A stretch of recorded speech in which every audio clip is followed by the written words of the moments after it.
Hello. Have you ever tried something and maybe it didn't work out the first time and you wanted to give up? Well, that's what our book is about today. It's called Izzy Gizmo. It was written by Pip Jones and the illustrator is Sara Ogilvie.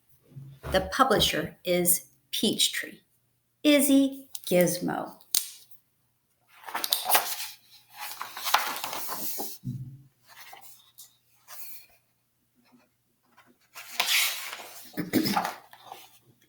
Izzy Gizmo, a girl who loved to invent, carried her tool bag wherever she went in case she discovered a thing to be mended, or a gadget to tweak to make it more splendid.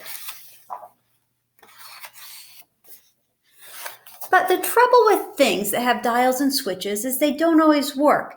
They have certain glitches. The T-Mendus, for instance, did such a fine job till it popped out a piston and off dropped a knob. Then the swirly Spegsonic for eating spaghetti turned Grandpa's wallpaper into confetti. The Beardtastic had Grandpa nearly perfectly styled till the foam overflowed and the clippers went wild. Well, Isabel, who was so clever and bright, would get rather cross when things didn't go right, and she huffed, "It's too tough. I've had it. I quit." She kicked her invention and called it a twit.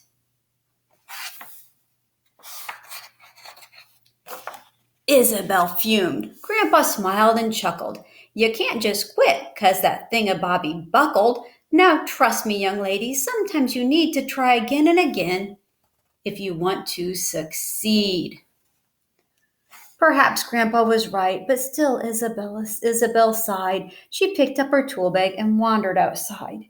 Kicking the stones on the path as she walked, Izzy jumped at a bump. Up ahead, something squawked. From the clouds, a poor crow had taken a tumble and landed kapoof in a feathery jumble. Izzy ran to the vet's, but he just shook his head. "His wing is too broken to fix," the doc said. "Perhaps take him home and there you could try to teach him to live as a crow who can't fly."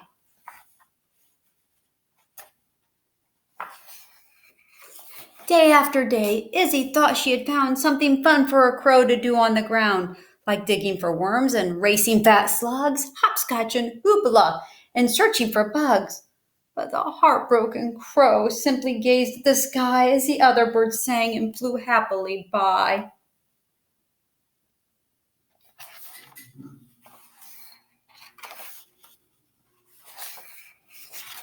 One night with the crow in the folds of her sweater, Izzy sighed, "Oh, I wish I could make him feel better. I've tried. He won't play, he won't drink, he won't eat." She was so very close to admitting defeat. Grandpa said, "Izzy, don't give up on him now. I know you can do it. Just work out how." Then Grandpa passed Izzy her gadgety things, and she knew what to do. "I'll invent some new wings."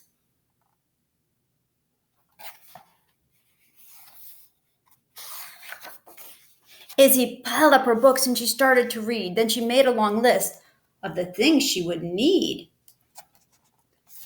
She searched for some batteries and old electronics, dismantled a mixer and the swirly Spegsonic. The crow watched, entranced, and he held Izzy's drill while she bent, batched, and battered and walloped until. Ta-da! Izzy fastened the wings with a strap, but they hummed and they twitched, far too heavy to flap. "Arr!" Izzy yelled, "I'm no good at succeeding." The crow softly cawed, his beady eyes pleading. "What now?" Izzy cried. "Try again," Grandpa said. "Okay, follow me." And with that, off she sped.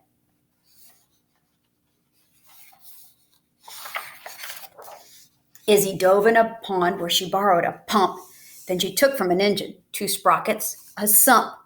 Izzy fastened the wings. They were light, they were curvy, but the wings the wrong shape turned the crow topsy-turvy.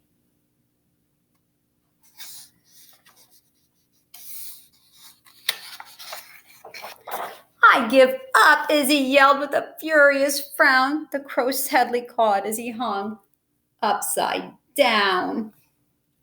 Izzy unscrewed the head from the shower, found special circuits to adjust the wing's power, and finally, using her trusty old pliers, she borrowed the motors from two big blow dryers. Yes, Izzy said, the right shape, perfect weight. But one wing flapped madly. The crow couldn't fly straight. I've had it, yelled Izzy, heading straight for a bin. But the crow blocked her path. He just wouldn't give in. Izzy twizzled and tinkered, and using his beak, the tip-tapping crow gave the screws a good tweak. Then he loosened the cog from Grandpa's old mixer.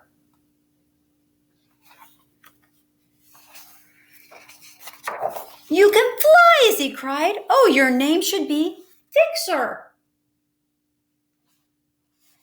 After two loop-the-loops, Fixer came into land and stood happily cawing upon Lizzie's hand. You tried very hard, Grandpa said, and succeeded. You kept at it, Izzy. You did what was needed.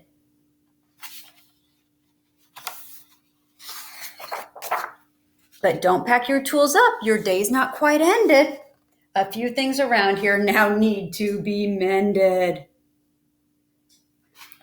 She needs to fix all the things she took from everybody else, doesn't she?